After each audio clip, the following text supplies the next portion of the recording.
Bonjour, je vais installer ma clé USB, celle dont j'ai parlé dans mon poste 5.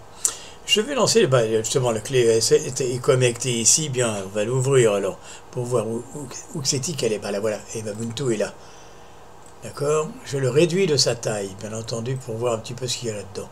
Pour faire une comparaison entre ce qu'il peut y avoir dans le paramètre du bureau. Toutes les images qui sont là-dedans, dans ma clé USB, sont aussi,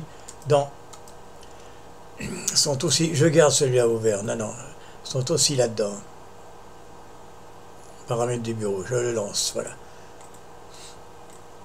Voilà, toutes les images que j'ai là, il y a environ une 200aine d'images à peu près. Celles de choix, bon, le choix que j'ai pour le moment, c'est de devoir installer celui-là.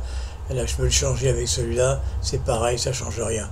Mais je ferme, donc ça on constate. Maintenant, apparemment, il y a un petit point qu'il faut justement se renouveler un tout petit peu. Voilà. Je relance un tout petit peu le courrier ici. Alors, vous avez du courrier.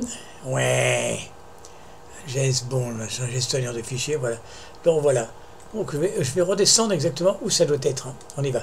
Je ne suis pas en route, je suis en utilisateur tout simplement. Voilà, je vais descendre sur USR. Char, et je descends à toute vitesse sur XFCE4, voilà, dans lequel il y a backdrop. C'est là où sont mes images. Maintenant, par oubli, je crois que j'ai oublié de faire un transfert d'une image, comme celle-ci par exemple. Je vais la mettre là. Elle va aller là-dedans? Ah ben non, elle n'ira pas. Ah, ça c'est bête alors. Je croyais avoir pas. Donc, mon erreur, elle est là. Il ne faut pas faire ça comme ça en utilisateur simple.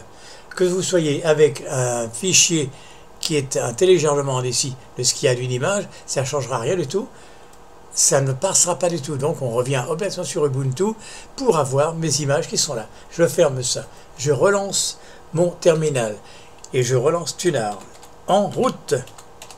Voilà, c'est fait. Voilà. Maintenant je referme mon terminal et je refais exactement la même manœuvre. Je refais exactement la même manœuvre. SR. Cher, et hop, à toute vitesse, on descend là-dedans, pouf. XFCE4, voilà, backdrop, c'est là. Bon, imaginons que ah tiens, j'ai oublié celle-là. J'ai oublié celle-là. Aïe, aïe, aïe, qu'est-ce que c'est que ça? Voilà. J'ai oublié ça, mais c'est pas grave, on y retourne. Je recommence. J'ai oublié de faire le transfert de cette image. Par exemple, celle-ci. Même si elle est là, par exemple. Mais elle est là aussi. Admettons que je l'ai oubliée. Je la fais ici. Et qu'est-ce qui se passe? Je la pose là. Et ben non. Donc elle est présente. Je suis prévenu qu'elle est présente. Soit je mets tout, soit je remplace. Non, il faut l'annuler, c'est tout, puisqu'elle est déjà là. Voilà, c'est tout.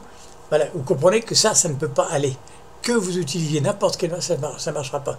Donc maintenant, qu'est-ce qui va se passer? Voilà la différence qu'il y a entre le tuto qui a été proposé au forum Linuxtrack et ce que moi je fais avec le transfert de mes images, mais qui se feront presque obligatoirement en route.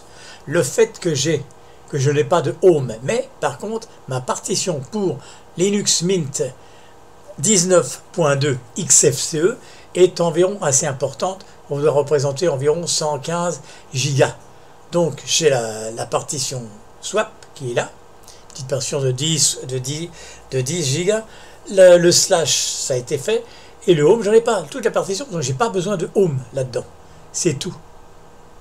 Voilà, je referme tout ça et je vais interrompre cette discussion avec Kazam. Voilà, j'arrête l'enregistrement. Je vais le retester pour voir si ça fonctionne, oui ou non.